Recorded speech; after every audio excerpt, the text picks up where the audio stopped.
নমস্কার বন্ধুরা, সিরিয়ালের সাতকাহন চ্যানেলে আপনাদের স্বাগত জানাই। চলে এসেছি ভোলে বাবা পার করেগা সাতকাহন নিয়ে। আগের এপিসোডে তো অনেক দেখানো হয়েছিল, যেখানে সাক্ষ্য যখন এলো সবাই মিলে বলতে লাগলো, কী রে তোর এত দেরি হলো কেন, তুই তো নার্সিংহোমে ছিলি না। তো বললো পুলিশ স্টেশনে ডেকেছিল। তো ওর বাবা বললো পুলিশ স্টেশনে কেন? বলছে ওই ঝিলের নাকি আমি ট্রিটমেন্টটা ঠিক করে করিনি, সেই জন্যে। তখন সাক্ষর মা নানা কথা, শতরূপা নানা কথা, যে ওই রকম একটা মেয়ে ও তো এই করবে। তখন সাক্ষর বাবা বলল যে আগে মানে প্রমাণ হোক যে কমপ্লেনটা ওই করেছে। তখন বলছে দেখো তুমি চুপ করো, তুমি কিছু বুঝিও না। বলছে তুমি কি করে জানলে যে কমপ্লেনটা ওই করেছে? সাক্ষ্য বলছে বাবা ওরা পুলিশ, ওরা কি মিথ্যে বলবে? তারপরে ঝিল এলো, ঝিলকে খাবার দিতে বলা হলো, কি সঙ্গের মতন দাঁড়িয়ে আছে। তো ঝিল খাবারটা এলো, সাক্ষ্য সেটা ফেলে দিল আর ঝিলকে নানাভাবে অপমান করতে লাগলো। নিয়ে চৈতি বলছে যে ঝিল তুমি যদি এটা করে থাকো তো তুমি সেটা বলে দাও। তো ঝিল বলছে আমি এটা করিনি। তারপরে সাক্ষর বাবা বললো যে ঝিল তুই কি এটা করেছিস কমপ্লেনটা? তো বলছে বড় মা বাবা তোমার কি আমাকে এতটাই অকৃতজ্ঞ মনে হয় যে আমাকে, হ্যাঁ উনি আমাকে অনেক অপমান করেছেন, ছোট বড় কথা শুনিয়েছেন, কিন্তু উনি তো বেস্ট ট্রিটমেন্টটাও করেছেন আমার, আর সেই জন্যই আমি বেঁচেছি। তা আমাকে এতটা অকৃতজ্ঞ মনে হয়?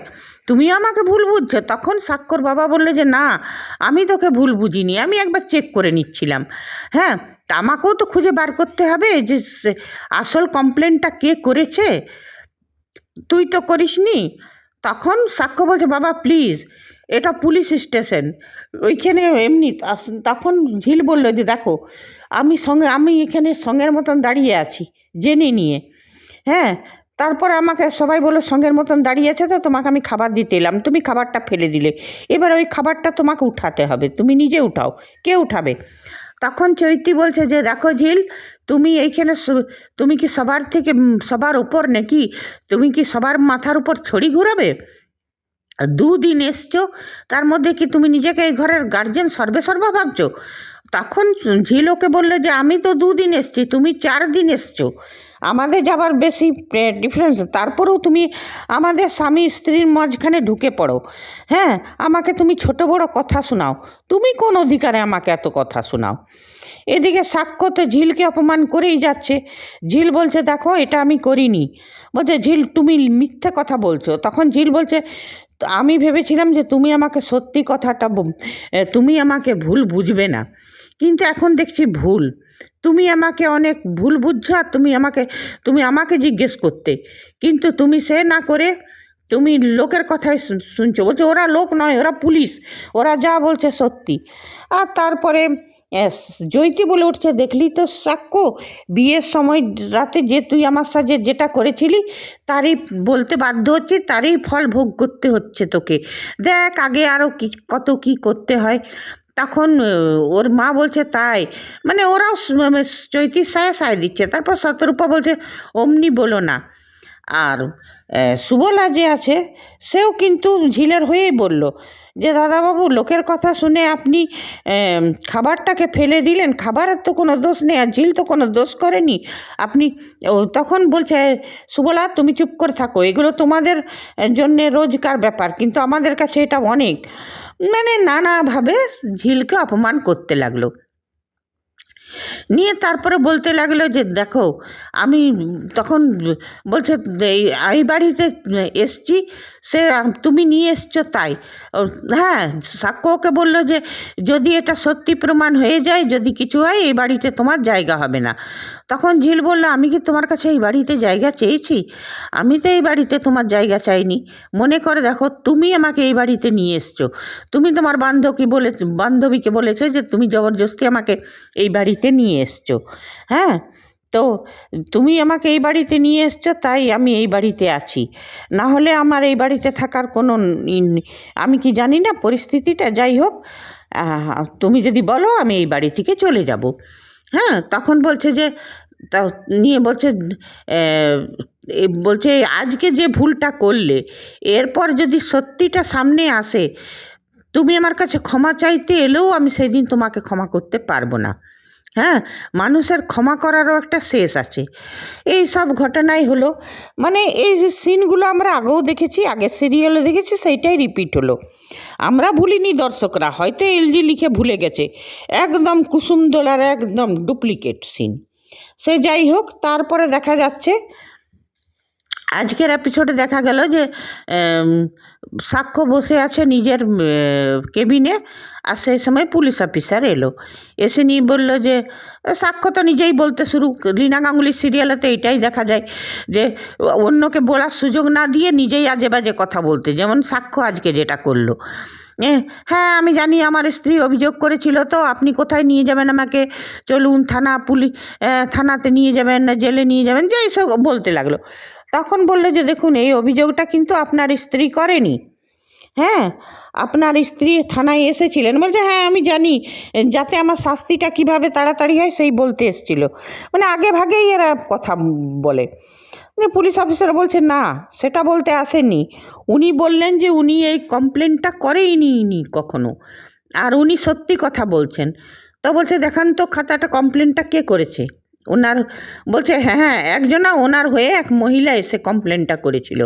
বলছে কোন মহিলা। বলছে এই যে ডক্টর চৈতি সেন। দেখালো ফাইলটা নিয়ে, তখন বলছে আচ্ছা। বলছে ডাক্তার চৈতি সেন প্রথমে আমাদেরকে ফোনে বলেছিল যে আপনি ঝিলের ভালো করে ট্রিটমেন্ট হয়নি, আপনারা ইয়ে করুন, আপনারা কেস এফআইআর মানে কমপ্লেনটা ফাইল করুন। তখন আমরা বলি ফোনে হবে না, তখন উনি নিজেই আসেন থানায়, আর তারপরে এই মানে ইয়ে করেন, এফআইআরটা করেন আপনার বিরুদ্ধে। নিয়ে তখন বললো ঠিক আছে দাঁড়ান, চৈতিকে ডাকলো। বলছে ও চৈতি ম্যাডাম এইখানে আছে, ডাকুন তাহলে। এলো তো বলছে কি ম্যাডাম চিনতে পারছেন? তো চৈতি বলছে হ্যাঁ চেনা চেনা লাগছে, কিন্তু কোথায় দেখেছি মনে পড়ছে না। কোথায় আবার দেখবেন, থানাতে দেখেছেন, আর আমি তো থানার পোশাক পরেই আছি, আপনি থানাতেই দেখেছেন আমাকে। তখন বলছে যে হ্যাঁ হয়তো মনে নেই। বলছে মনে নেই কী করে, আপনি তো সাক্ষ্য চ্যাটার্জির বিরুদ্ধে, ডাক্তার সাক্ষ্য চ্যাটার্জির বিরুদ্ধে এফআইআর করে এসেছিলেন, প্রথমে আপনি ফোনে বলছে হ্যাঁ সাক্ষ্য, হ্যাঁ হ্যাঁ হ্যাঁ। বলছে এই তো আপনার ডাক্তার চৈতি সেন। তখন বলছে হ্যাঁ হ্যাঁ হ্যাঁ মনে পড়েছে, হ্যাঁ আমি গেছিলাম আপনাদের ওইখানে। আসলে জানিস সাক্ষ্য, ঝিল আমাকে অনেক উস্কাচ্ছিল, অনেক মাথা খেয়ে দিচ্ছিল, সেই জন্যে গেছিলাম। তো তখন সাক্ষ্য বলল তো সেটা তুই আমাকে বলিসনি কেন? বলছে আমি ভুলে গেছিলাম। হ্যাঁ, তখন বলছে যে ঝিল আমাকে অনেক করে বলছিল যাও যাও তুমি যাও আমার হয়ে। তখন বলছে সাক্ষ্য ওর তো শরীরের অবস্থা ছিল না যে পরে নিজের কমপ্লেনটা লেখাবার, সেই জন্যে আমাকে পাঠিয়েছিল, আমি গেছিলাম। বলছে তুই সেই কথাটা একবারও বলিনি, আর তোর কি মনে হয় যে আমি সত্যি ঝিলের ভুল ট্রিটমেন্ট করেছি? তো বলছে না। বলছে তাহলে তুই আমাকে বলিসনি কেন? হ্যাঁ, ও যে ঝিল এমন করে কথা বলছিল। বলছে শুন চৈতি, আমি যা বুঝবার বুঝে গেছি। নিয়ে তখন বলছে যে না এগুলো সব ঝিল করিয়েছে, ঝিল বলছিল। তখন ওই পুলিশ বলল যে দারোগা, সে বলে দেখুন ম্যাডাম আপনার আমার কথোপকথনের সবটাই রেকর্ড করা আছে। হ্যাঁ, সেখানে আপনিই বলেছিলেন, অন্য কারু হয়ে আপনিই বলেছিলেন তো সব কথা। তখন বলছে না, দারোগাকে বলছে যে আপনি কেন মিথ্যা বলছেন, আমি আপনাকে এইসব কিছু বলিনি। তখন দারোগা বলছে দেখুন আমি উর্দি পরে আছি, আমার নামে মিথ্যাবাদী বলবেন না, আর আপনার আমার সব কমপ্লেন একদম আপনার কথাবার্তা সব রেকর্ড করা আছে, উনি যদি চান তো আমি ওনাকে শুনিয়ে দিতে পারি। তখন চৈতি চুপসে গেল। বলছে না না না না ওইসব শুনিনি, আর কি হবে এই হবে, মানে নিজেকে বাঁচাবার চেষ্টা করতে লাগলো। আর সাক্ষ্য তো যা বুঝবার বুঝে গেল। বলছে সাক্ষ্য শুন। তারপর পুলিশটা বলে দেখুন আপনি যখন কেসটা করেছেন তাই এবার কেসটা উইথড্র করুন। তখন চৈতি বলছে হ্যাঁ হ্যাঁ আমি আমার মাধ্যমেই করা হয়েছে, তা আমি এই উইথড্র করলে মানে এখনও পর্যন্ত নিজেকে বাঁচিয়ে যাচ্ছে। তখন সাক্ষ্য বলল যে শুন চৈতি, তুই আমাকে বোঝাতে আসিস না, আমি যা বুঝবার বুঝে গেছি, বুঝলি না। সাক্ষ্য তুই আমাকে ভুল বুঝছিস। এই বলছে শুন চৈতি, তুই আমার অনেক ড্যামেজ করেছিস, আর তোর সঙ্গে তো হিসাব আমি পরে বুঝে নেব, এখন আমি যে ড্যামেজটা করেছি সেটাই আমাকে ঠিক করতে হবে। চৈতি তো গেল। নিয়ে তারপরে ঘরে এলো, ঝিল ঝিল করে ডাকছে। তো সাক্ষর মা বলছে আবার কিছু করেছে মেয়েটা নাকি? নিয়ে শতরূপা বলছে কি জানি, এই মেয়েটাকে তো একদম ভরসা করা যায় না। তখন এই কখন কি করে তার ঠিক নেই, আবার বোধহয় কমপ্লেন করেছে, আবার সাক্ষ্যকে ফাঁসাবার চেষ্টা। তখন কি নাম ওর মেয়েটার, হ্যাঁ ভ্রমর, সে বলছে আগে শোনো কি বলছে দাদা ভাই, তারপরে বলবো। তখন বলছে তুই যেটা জানিস না সেটা নিয়ে বলিস। তখন সাক্ষর বাবা বললো ও ঝিলকে চেনে বলেই বলছে। তারপরে ঝিল ঝিল ঝিল করে ডাকছে। বলছে কি হয়েছে? বলছে বাবা ঝিল কোথায়? বলছে ঝিল নিজের ঘরেই থাকবে, কোথায় আর যাবে। তখন বলছে ওর সাক্ষর মা বলছে ও এখনো পর্যন্ত চলে যাচ্ছে না কেন বলতো? ওর তো ও বলছিল চলে যাব, বড় বড় কথা বলছিল, হ্যাঁ তো চলে যাচ্ছে না কেন? তখন ঝিল এলো। ঝিল বলছে কি হয়েছে? বলছে ঝিলের দুটো হাত ধরে আর বললো ঝিল তুমি আমাকে ক্ষমা করো। বলছে কিসের জন্যে? বলছে আমি জেনে গেছি তুমি কমপ্লেনটা করোনি, আমি সেই জন্যেই তো ক্ষমা চাইছি। ঝিল বলছে সব সব ভুলের ক্ষমা হয় না। হ্যাঁ আমি এতদিন কেন যাইনি জানো? আমি এতদিন যাইনি যে আমি যদি চলে যেতাম তখন তোমরা আমাকে ভুল ভাবতে ভাবতে আমি ভয়ে পালিয়ে গেছি। আমি এই খবরটার অপেক্ষাতেই ছিলাম যে তো যখন তুমি সত্যিটা জানতে পারবে তখন আমি চলে যাব এইখান থেকে, যে আমি এই দোষটা করিনি। তখন তারপরে সাক্ষর বাবাকে এসে বলল যে বাবা এবার তুমি আমাকে এই বাড়ি থেকে যাবার অনুমতি দাও, আমি এখানে থাকবো না। নিয়ে সাক্ষ্যকে বলো তুমি অনেক ক্ষমতাবান, অনেক তোমার সব কিছু, তুমি অনেক বড় লোক, অনেক ক্ষমতাবান, তোমার আত্মসম্মান আছে, আর আমার কাছে আমার সত্যি আছে। তুমি যখন আমাকে বিশ্বাস করোনি তখন আমি আর এই বাড়িতে থেকে আমার এই বাড়িতে থাকার কোনো মানে হয় না, আমি এই বাড়িতে থাকবো না। তারপরে সাক্ষর বাবাকে বললো বাবা আমি এই বাড়িতে আমি আসতে চাইনি, আমি তো জানতাম এখানে এসে আমার অনেক অপমান অসম্মান হবে, কিন্তু আমি দুটো মানুষের জন্য এই বাড়িতে এসেছি, এক তোমার জন্যে আর এক তোমার ছেলের জন্যে। আমি ভাবতাম আমার হাজব্যান্ড আমাকে খুব ভালোবাসে, কিন্তু ও যদি আমাকে সত্যিকারের ভালোবাসতো তাহলে আমাকে এত অসম্মান এত অপমান করতে পারতো না। হ্যাঁ ওসব ভালোবাসা কিছু না, আমি এই বাড়িতে থাকতে চাই না।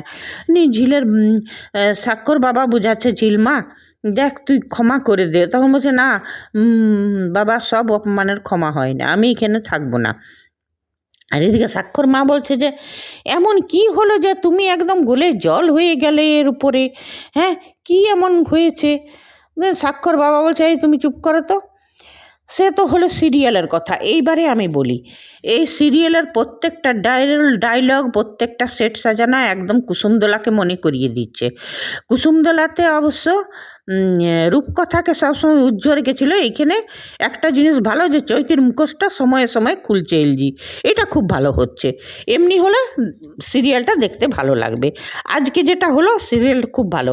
আর চৈতির মুখোশটা এবার যদি হয় সাক্ষ্য সবারই সামনে খুলে দিক। হ্যাঁ অবশ্য শতরূপা সাক্ষর মা এরা হচ্ছে শয়তানের আঁঠি, এদের কত রকম এদের কিছু কিছু লোক আছে যাদের লাত খেতে ভাল লাগে কিন্তু যে সম্মান দেয় তাকে ভাল লাগে না। তো সাক্ষর মা শতরূপা এই তিতির শূর্পণখী এরা এবারে তিতির শূর্পণখী জীবনে এমন কিছু বড় দুর্যোগ আসবে, এখানেও হয়তো ঝিলকে ফাঁসাবার চেষ্টা করবে, তারপর ঝিলেই ওকে বাঁচাবে, চৈতি হয়তো তিতিরকে ফাঁসাতে চাইবে, ঝিল ওকে উদ্ধার করবে, তখন হয়তো তিতির বুঝবে। এইসব ঘটনাগুলো আমরা দেখতেই থাকবো। তবে চৈতিকে আমরা চাই যে এই ঘটনাকে কেন্দ্র করে যে চৈতি যেটা করেছে তার জন্য ঝিল ভালো করে, সেদিন তো অবশ্য ঝিল ঘষেছে যে তুমি আমাদের সম্পর্কের মাঝে ঢুকে পড়ো, তুমি আমাকে ছোট বড় কথা শোনাও, তুমি কোন অধিকারে কথা শোনাও। ঝিলকে ভালো ঝামা ঘষেছে। আমরা চাই এই সত্যি ঘটনাটা জানার পর ঝিল আবার ঝামা ঘষুক আর সাক্ষ্য ওকে বাড়ি থেকে তাড়িয়ে দিক। কেন কি লীনা গাঙ্গুলি একটা সেটে সবাইকে রাখবে কুটকাচালি করাবার জন্য চৈতিকে ইল্লিগালভাবে এনে রেখেছে সাক্ষর বাড়িতে, এটা ঠিক নয়। অনেক চৈতি যথেষ্ট বড়, ওর বাবা মা না থাকলে তো লোক বাড়ির কাজের লোক আছে, না আছে তো কোথাও পিজি নিয়ে কদিন থাকুক, এইখানেই থাকতে হবে তারও তো কোনো মানে নেই। ওইখানে রূপকথা ছিল, চলো ওর দাদার সাথে বিয়ে করে একটা বউ হয়েছিল, এইখানে ইল্লিগালভাবে যে চৈতিকে রাখা হয়েছে এটা দর্শকরাও মেনে নিচ্ছে না। আর আমরা চাইবো যে সাক্ষ্য এবারে চৈতিকে ঘাড় ধরে বার করুক। তবে হ্যাঁ, একটা কথা যেটা হচ্ছে সেটা একদম কুসুমদোলার ডুপ্লিকেটই হচ্ছে। আশা করি মধুমিতার এটাতে কোনো অসুবিধা হচ্ছে না অভিনয় করতে, কেন মধুমিতা এইসব ডায়লগগুলো আগেও বলেছে। হ্যাঁ, ঠিক আছে, খুব ভালো লাগছে। মানে 8-9 বছর পর আবার কুসুমদোলা, যদিও সব কিরদারগুলো আলাদা, চেহারাগুলো আলাদা, কিন্তু এই 8-9 বছর পর কুসুমদোলা দেখতে ভালোই লাগছে। ঋষি কৌশিক যদি থাকতো তো সোনাই সোহাগা, তবে তারও ভালো লাগতো। ঠিক আছে বন্ধুরা, আজ এতটাই। আপনারা যদি আমার সাথে সহমত থাকেন কমেন্ট করবেন, না থাকেন তাও করবেন, লাইক করবেন, সাবস্ক্রাইব করবেন। ধন্যবাদ, বাই।